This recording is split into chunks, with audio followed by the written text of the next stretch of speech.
Chapter 24. The Light. In the name of Allah, the most gracious, the most merciful.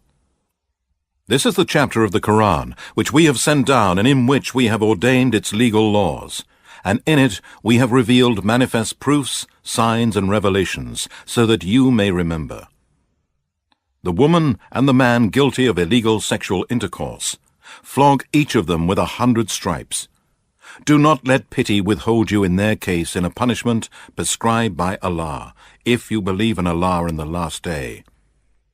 And let a party of the believers witness their punishment. The adulterer marries not but an adulteress or an unbeliever, and the adulteress, none marries her except an adulterer or an unbeliever. Such a thing is forbidden to the believers. And those who accuse chaste women, and do not produce 4 witnesses, flog them with 80 stripes, and reject their testimony forever. They indeed are the liars, rebellious and disobedient to Allah. Except those who repent thereafter, and do righteous deeds, for such indeed Allah is oft forgiving, most merciful. And for those who accuse their wives, but have no witnesses except themselves, let the testimony of one of them be 4 testimonies by Allah, that he is one of those who speaks the truth. And the 5th testimony should be the invoking of the curse of Allah on him if he be of those who tell a lie against her. But the punishment shall be averted from her if she bears witness 4 times by Allah that her husband is telling a lie. And the 5th testimony should be that of the wrath of Allah be upon her if her husband speaks the truth. And had it not been for the grace of Allah and His mercy on you, He would have hastened the punishment upon you. And Allah is the one who accepts repentance, the All-Wise.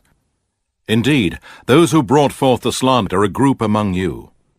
Do not consider it to be a bad thing for you. No, it is good for you. Every man among them will be paid that which he had earned of the sin. And as for him among them who had the greater share, his will be a great torment. Why then did not the believers, men and women, when they heard the slander, think good of their own people and say, "This charge is an obvious lie"? Why did they not produce 4 witnesses? Since the slanderers have not produced witnesses, then with Allah they are the liars. Had it not been for the grace of Allah and His mercy to you in this world, and in the hereafter, a great torment would have touched you for what you had spoken. When you were spreading it with your tongues, and uttering with your mouths that of which you had no knowledge, you counted it a little thing, while with Allah it was very great. And why did you not, when you heard it, say, "It is not right for us to speak of this. Glory be to you, O Allah. This is a great lie"? Allah forbids you from it, and warns you not to repeat the like of it forever, if you are believers. And Allah makes the proofs, signs, and revelations plain to you, and Allah is all-knowing, all-wise. Indeed, those who like the crime of illegal sexual intercourse should be made clear among those who believe. They will have a painful torment in this world and in the hereafter. And Allah knows, and you do not know.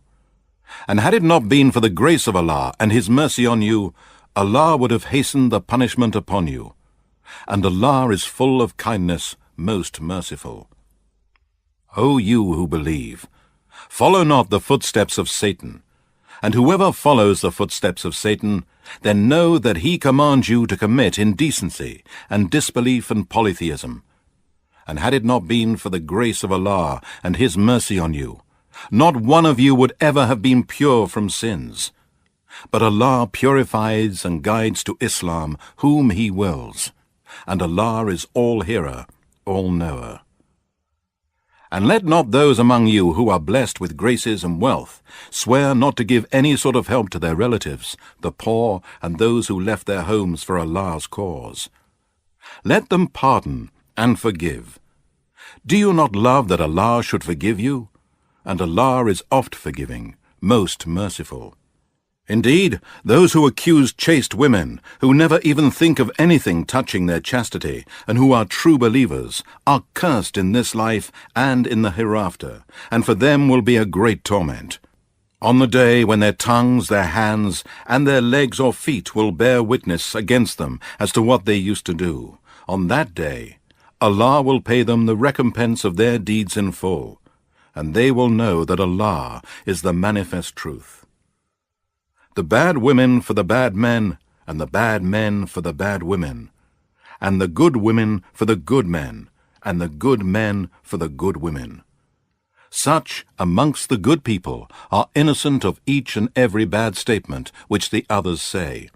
For them is forgiveness and a generous provision in paradise. O you who believe, do not enter houses other than your own until you have asked permission and greeted those in them. That is better for you, in order that you may remember. And if you find no one there, still do not enter until permission has been given. And if you are asked to go back, go back. It is purer for you, and Allah is all-knower of what you do. There is no sin on you that you enter without taking permission houses uninhabited, which serve some other interest for you. And Allah has knowledge of what you reveal and what you conceal. Tell the believing men to lower their gaze from looking at forbidden things, and to protect their private parts. That is purer for them. Indeed, Allah is all aware of what they do.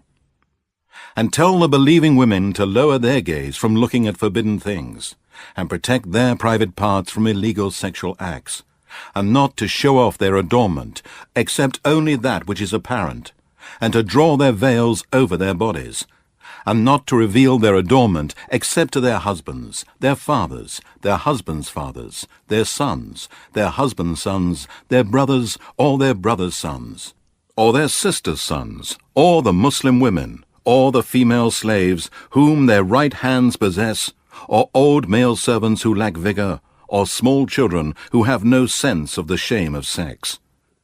And let them not stamp their feet so as to reveal what they hide of their adornment. And, O believers, beg Allah to forgive you all, that you may be successful. And marry those among you who are single and from amongst the pious, fit and capable ones, of your male slaves and maidservants. If they be poor, Allah will enrich them out of His bounty. And Allah is all-sufficient for His creatures' needs, all-knowing. And let those who cannot find the financial means for marriage keep themselves chaste, until Allah enriches them of His bounty. And such of your slaves who seek a writing of emancipation, give them such writing, if you know that they are good and trustworthy. And give them something yourselves out of the wealth which Allah has bestowed upon you.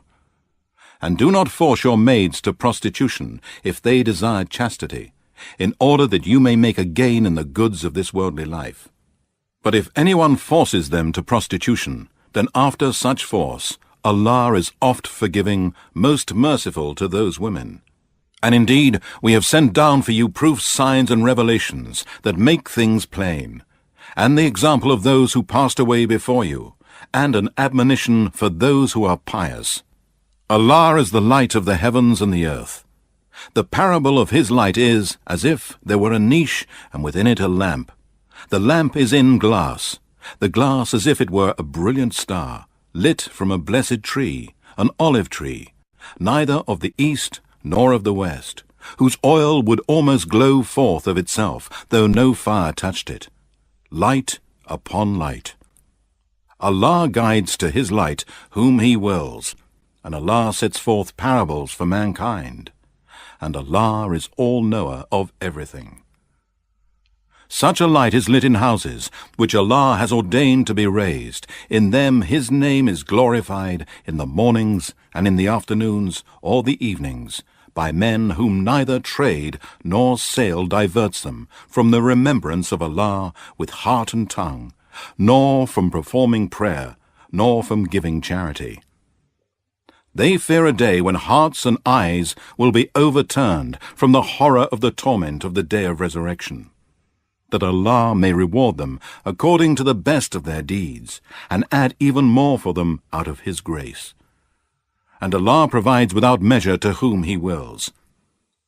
As for those who disbelieve, their deeds are like a mirage in a desert. The thirsty one thinks it to be water, until he comes up to it. He finds it to be nothing. But he finds Allah with him who will pay him his due, hell, and Allah is swift in taking account.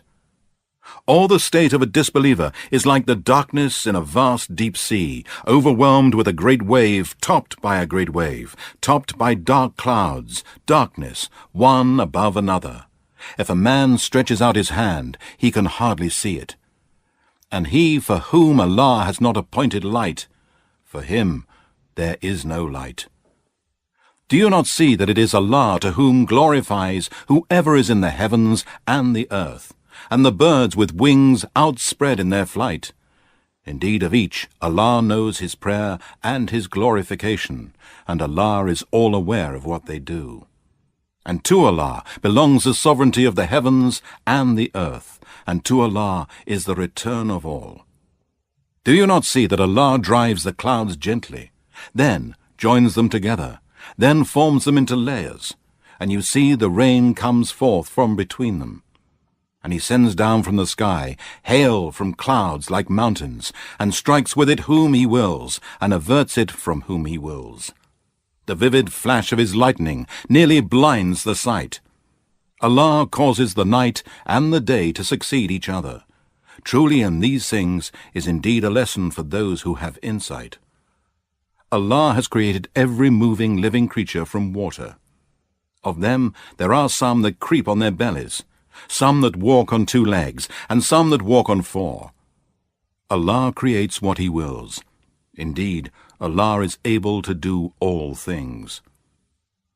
We have indeed sent down in this Qur'an manifest proofs, signs, and revelations, lawful and unlawful things, and have set the boundaries of the religion of Islam. And Allah guides whom he wills to a straight path. The hypocrites say, "We have believed in Allah and in the Messenger Muhammad, and we obey." Then a party of them turn away. Such are not believers. And when they are called to Allah to judge between them, a party of them refuses to come and turns away.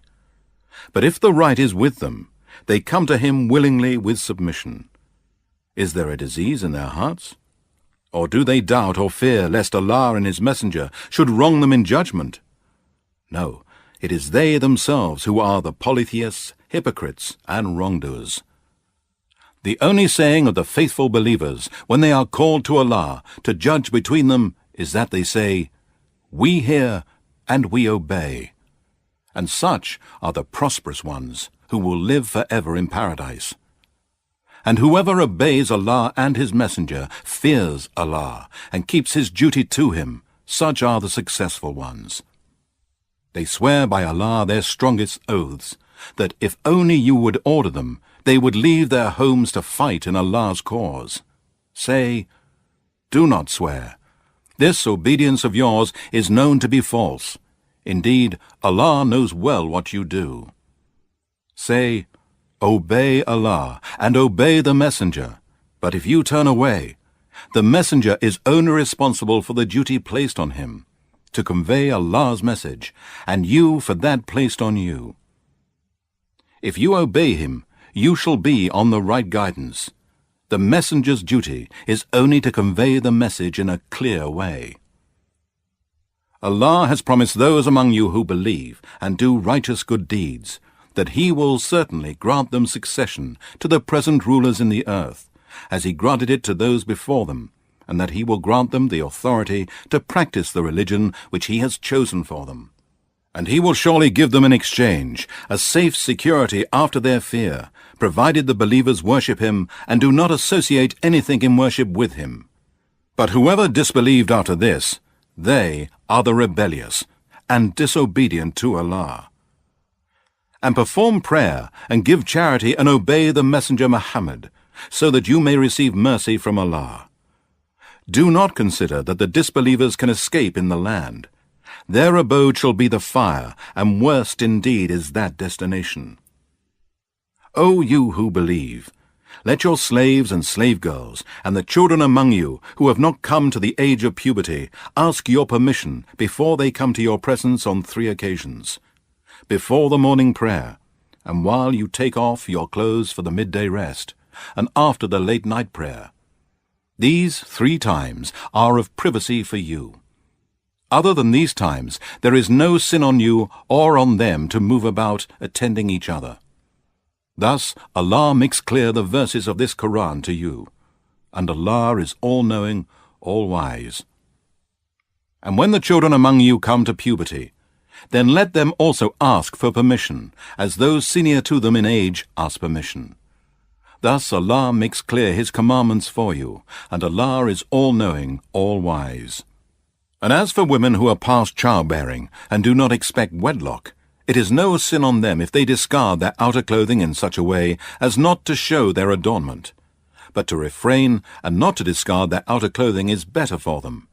And Allah is all-hearer, all-knower. There is no restriction on the blind, nor any restriction on the lame, nor any restriction on the sick, nor on yourselves, if you eat from your houses, or the houses of your fathers, or the houses of your mothers, or the houses of your brothers, or the houses of your sisters, or the houses of your father's brothers, or the houses of your father's sisters, or the houses of your mother's brothers, or the houses of your mother's sisters, or from that of which you hold keys, or from the house of a friend. There is no sin on you whether you eat together or apart. But when you enter the houses, greet one another with a greeting from Allah that is both blessed and good. Thus, Allah makes clear His verses, signs, and revelations to you, so that you may understand. The true believers are only those who believe in the oneness of Allah and His Messenger Muhammad. And when they are with him on some common matter, they do not go away until they have asked his permission. Indeed, those who ask your permission, they are those who really believe in Allah and His Messenger. So if they ask your permission for some affair of theirs, give permission to whom you will of them, and ask Allah for their forgiveness. Truly, Allah is oft forgiving, most merciful. Make not the calling of the Messenger Muhammad among you as your calling of one another. Allah knows those of you who slip away under shelter of some excuse without taking the permission to leave from the Messenger. And let those who oppose the Messenger's commandment beware, lest some trials and afflictions befall them, or a painful torment be inflicted on them. Certainly to Allah belongs all that is in the heavens and the earth. Surely He knows your condition, and He knows the day when they will be brought back to Him. Then He will inform them of what they did. And Allah is all-knower of everything.